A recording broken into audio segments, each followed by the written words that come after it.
আলু সেদ্ধ করা এবং মাখামাখির ঝামেলা ছাড়া আজকে কাঁচা আলু ও ডিম দিয়েই তৈরি করে দেখাবো দুর্দান্ত স্বাদের মুচমুচে চপের রেসিপি।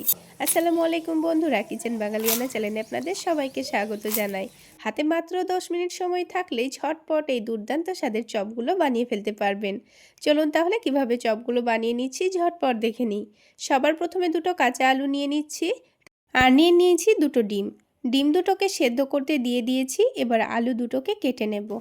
তো আলুটাকে আমি খুবই পাতলা পাতলা স্লাইস করে কেটে নেব। আর প্রথমে ছোট অংশটা আমি কেটে বাদ দিয়ে দেব। আর দেখুন এইরকম পাতলা পাতলা করে কেটে নিতে হবে।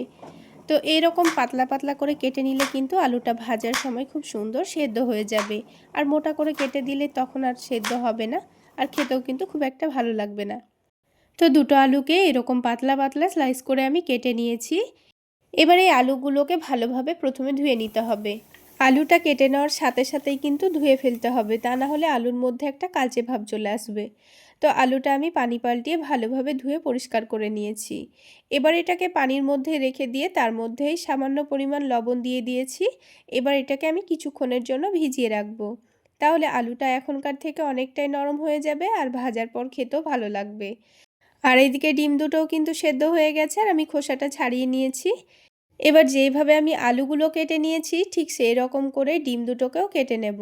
গোল গোল পাতলা পাতলা স্লাইস করে ডিম দুটোকে কেটে নিয়েছি। তারপর ওপর থেকে অল্প করে একটু বিট লবণ ছড়িয়ে দিচ্ছি। এখন এটাকে আমি সাইডে রেখে দেব। আর আরও একটা কাজ করে নিতে হবে। একটা বাটির মধ্যে একটা চালনির মধ্যে নিয়ে নেব হাফ কাপ পরিমাণ বেসন। তো আলু ডিমের চপগুলো তৈরি করে নেওয়ার জন্য এখন বেসনের একটা ব্যাটার রেডি করে নেব। হাফ কাপ বেসন নিয়েছি আর ওই হাফ কাপের অর্ধেক নিয়েছি কর্নফ্লাওয়ার। আর তার সাথে নিয়ে নিচ্ছি ময়দা। যতটা পরিমাণ কর্নফ্লাওয়ার দিয়েছি ঠিক ততটা পরিমাণই ময়দা নিয়ে নিচ্ছি। এখানে ময়দা ব্যবহার করলে কিন্তু চপগুলো অনেকক্ষণ পর্যন্ত মুচমুচে থাকে আর খেতেও ভীষণ ভালো লাগে।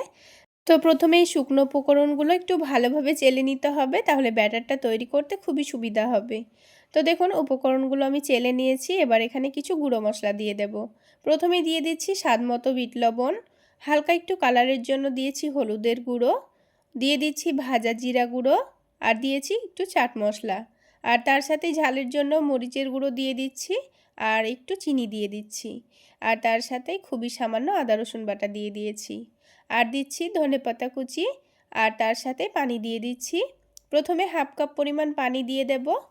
পানিটা এখানে বারে বারে অল্প অল্প করে দিয়ে ব্যাটারটা তৈরি করে নিতে হবে। এখানে ব্যাটারটা আমি খুব বেশি পাতলা এবং খুব বেশি ঘন করে তৈরি করব না। তো দেখুন ব্যাটারটা একটু ঘন করে তৈরি করে নিয়েছি।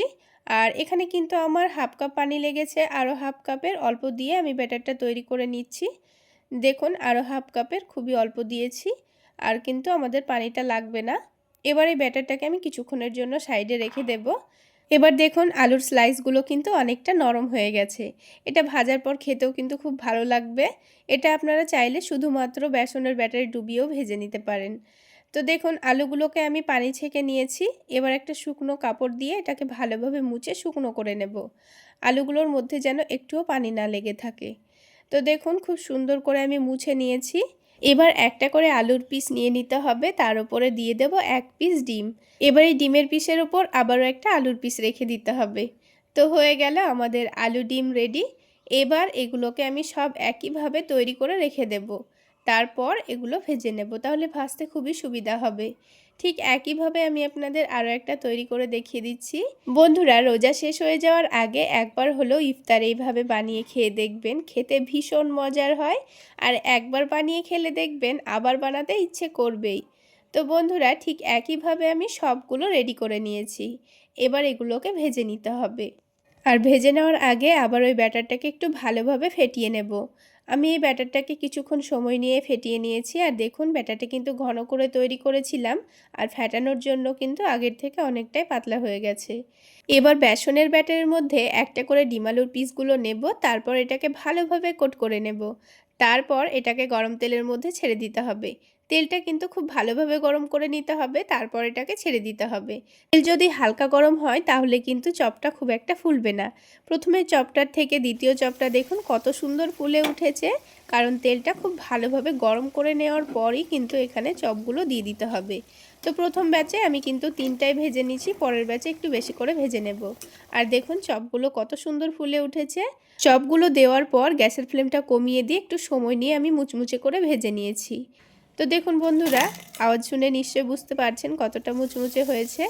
বাকি চপগুলোও ঠিক একইভাবেই ভেজে নেব। তাহলে বন্ধুরা, আজকের এই আলু ডিমের চপ রেসিপি আপনাদের কেমন লাগলো অবশ্যই কমেন্ট করে জানাবেন। আর ভালো লাগলে একটা লাইক শেয়ার করে দেবেন। আর আমার এই সহজ রেসিপিগুলো যদি ইউটিউব চ্যানেল থেকে দেখে থাকেন চ্যানেলটি সাবস্ক্রাইব করে দেবেন। আর ফেসবুক পেজ থেকে দেখে থাকলে পেজটি ফলো করে দেবেন।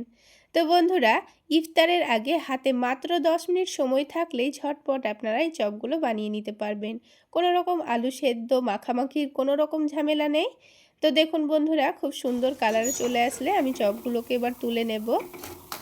ঠিক একইভাবে আমি বাকি চপগুলোও কিন্তু ভেজে নিয়েছি।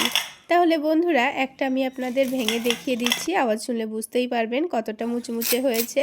আর খেতেও কিন্তু দারুণ মজার হয়েছিল বন্ধুরা, একবার হলো বানিয়ে খাওয়ার চেষ্টা করবেন। আর এর ভেতরের আলুটাও কিন্তু খুব সুন্দর সেদ্ধ হয়েছে, আপনারা দেখে নিশ্চয়ই বুঝতে পারছেন। তাহলে বন্ধুরা, আজকে এই পর্যন্তই। সকলে অনেক বেশি ভালো থাকবেন, সুস্থ থাকবেন।